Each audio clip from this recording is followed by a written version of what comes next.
Hello guys. तो आज हम समझेंगे पैसिव वॉइस का फॉर्मूला। पैसिव वॉइस के किस तरह के फॉर्मूलाइज होते हैं, लेट्स अंडरस्टैंड। सबसे पहले हमारा बनता है प्रेजेंट इंडेफिनिट का।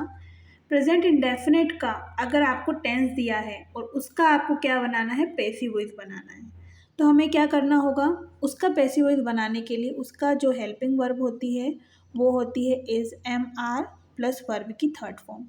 हमें एक बात याद रखनी है कि जो वर्ब की थर्ड फॉर्म होती है वो हर पैसिव वॉइस में यूज़ होगी। हम चाहें तो यहाँ पर क्या कर सकते हैं, सिर्फ और सिर्फ हेल्पिंग वर्ब को भी याद रख सकते हैं, तो भी बहुत ईजी रहेगा। देखिए, अगर हम पास्ट इंडेफिनिट की बात करें तो उसमें क्या होगा, वॉज और वर तो उसकी हेल्पिंग वर्ब रहेगी पैसिव वॉइस की और वर्ब की थर्ड फॉर्म। फिर फ्यूचर इंडेफिनिट की बात की, अगर आपका जो सेंटेंस है वो फ्यूचर इंडेफिनिट में है और उसका पैसिव वॉइस बनाना है, तो उसके लिए आपके पास हेल्पिंग वर्ब क्या रहेगी, विल बी और शैल बी। वर्ब की थर्ड फॉर्म है जो तो कॉमन ही रहेगी। उसके बाद क्या रहता है, हमारा आता है प्रेजेंट कंटिन्यूस। प्रेजेंट कंटिन्यूस में क्या होगा, इज, एम, आर का यूज़ होगा, साथ में बीइंग का यूज़ हो गया। वर्ब की थर्ड फॉर्म है जो कि कंटिन्यूसली रहेगी सही। फिर हम पास्ट कंटिन्यूस की बात करें तो यहाँ पर क्या होता है, वॉज और वर का यूज़ होता है, साथ में बीइंग लग जाता है। वर्ब की थर्ड फॉर्म है जो कि अंडरस्टूड है। फिर हमारा आता है फ्यूचर कंटिन्यूस टेंस। यहाँ पर क्या लिखा हुआ है, नो पैसिव वॉइस, यानी कि फ्यूचर कंटिन्यूस का कोई भी पैसिव वॉइस नहीं बनाया जाएगा। उसके बाद में हमारा क्या आता है, present perfect tense. Present perfect का अगर पैसिव हमें बनाना है तो उसके लिए हमें हेल्पिंग वर्ब की ज़रूरत पड़ेगी और वो क्या रहेगी, हैज़ या हैव प्लस बी, वर्ब की थर्ड फॉर्म। फिर हमारा अगला आता है पास्ट परफेक्ट।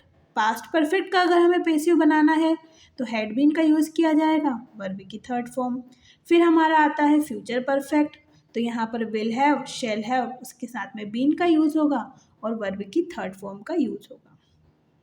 आई होप आपको इतनी बात समझ में आई होगी कि इसके जो फॉर्मूले होते हैं वो किस तरह के होते हैं। मतलब बेसिकली आपको क्या करना है, बहुत ज़्यादा कुछ याद नहीं रखना है, सिर्फ और सिर्फ हेल्पिंग वर्ब, क्योंकि जो इसका बेसिक या फंडामेंटल फार्मूला होता है वो सभी जगह सेम ही रहेगा, जो कि ये है। बेसिक फार्मूला क्या कहता है, ऑब्जेक्ट लिखो, हेल्पिंग वर्ब, वर्ब की थर्ड फॉर्म, बाय सब्जेक्ट।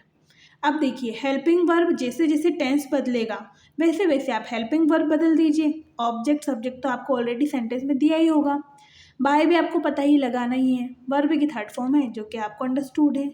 तो समझिए कि पैसिव वॉइस टेंस से भी ज़्यादा इजी होता है।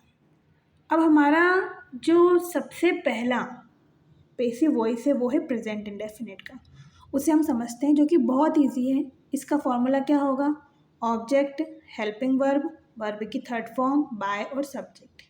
ये तो हो गया हमारा बेसिक फॉर्मूला। इसकी हेल्पिंग वर्ब क्या होगी, पैसिव वॉइस बनाना है हमें अगर प्रेजेंट इंडेफिनिट का, जो कि अभी हमने ऊपर देखा, तो वो क्या होती है, इज, एम और आर होती है। तो हम इज, एम, आर का यूज़ कर लेंगे। अब आपको पता ही है कि प्रेजेंट कंटिन्यूस टेंस में जब हम इज, एम, आर का यूज़ करते हैं तो अलग अलग प्रोनाउन के साथ या सब्जेक्ट के साथ यूज़ होगा, राइट। तो लेट्स सी, तो इसका जो यूज़ होता है ही शीट के साथ होता है या तो सिंगुलर नाउन के साथ होता है। एम का यूज़ होता है जो कि आई के साथ होता है, और आर का यूज़ होता है जो कि you, we, they, any plural noun के साथ होता है। अब देखिए, हम एक सेंटेंस से ही पूरे के पूरे 6 सेंटेंस बनाएंगे, क्योंकि मैंने अपने यूट्यूब शॉर्ट्स में सेंटेंस डाल रखे हैं जिसमें क्या है कि आप सेंटेंस को कितने प्रकार से बना सकते हैं, 6 प्रकार से बना सकते हैं, उसके अलावा कोई 7वां प्रकार नहीं होता। तो लेट्स अंडरस्टैंड इट।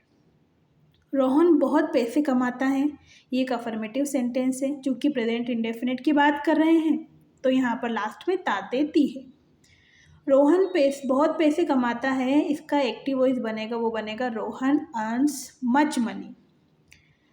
यहाँ पर जब हम पैसिव बनाएंगे तो पैसिव वॉइस कहता है कि पहले आप ऑब्जेक्ट लिखें, तो यहाँ पर रोहन तो सब्जेक्ट दिख रहा है, अर्न यहाँ पे वर्ब है, मच मनी ही दिख रहा है हमें ऑब्जेक्ट, तो यही हमारा क्या है, ऑब्जेक्ट है। यहाँ पर हमने क्या किया कि मच मनी को ऑब्जेक्ट के स्थान पर लिखा, तो मच मनी के साथ हम हमेशा इसका यूज़ करते हैं। जो मनी होती है, मनी बेसिकली काउंटेबल नहीं होती है, अनकाउंटेबल होती है, राइट। तो जो अनकाउंटेबल चीज़ें होती है, अनकाउंटेबल नाउन होता है, उसको सिंगुलर की तरह कंसिडर किया जाता है। जब उसे सिंगुलर की तरह कंसिडर किया जाएगा तब हम क्या करेंगे, इसका यूज़ करेंगे। और यहाँ देखिए मनी के पहले मच का यूज़ किया गया है, और जो मच है वो एक एडजेक्टिव है, और इस मच का यूज़ कब किया जाता है, जब हमें अनकाउंटेबल चीज़ों के आगे लगाना होता है, राइट। कभी हम ऐसे नहीं लिखेंगे मैनी मनी, हमेशा मच मनी का ही यूज़ होता है, क्योंकि धन संपत्ति जो होती है वो अनकाउंटेबल होती है, मेजरेबल। नाउ यहाँ पर ऑब्जेक्ट हमारा मच मनी आया, हेल्पिंग वर्ब इज, वर्ब की थर्ड फॉर्म अर्न की, यानी कि earned bye Rohan, very simple. अब हमारा जो अगला है वो है रोहन बहुत पैसे नहीं कमाता है, यानी कि नेगेटिव आ गया। जब नेगेटिव आया सबसे पहले हम क्या करेंगे, इसका एक्टिव वॉइस बनाएंगे, Rohan doesn't earn much money. अब इसका पैसिव बनेगा, ऑब्जेक्ट आगे आएगा मच मनी, इसके साथ नॉट लगा तो क्या बन गया, इजंट। अर्न के साथ में ईडी लगा, वर्ब की third form by Rohan. Is plus not क्या होता है, इजंट होता है। डस प्लस नॉट क्या होता है, डजंट होता है। चूंकि नेगेटिव सेंटेंस था तो नेगेटिव का ही हमें पैसिव वॉइस बनाना होगा। कभी भी अर्थ नहीं बदलना चाहिए, राइट। कोई भी सेंटेंस को अगर आप चेंज करते हैं किसी और में तो उसमें अर्थ कभी नहीं बदलना चाहिए। Now understand it.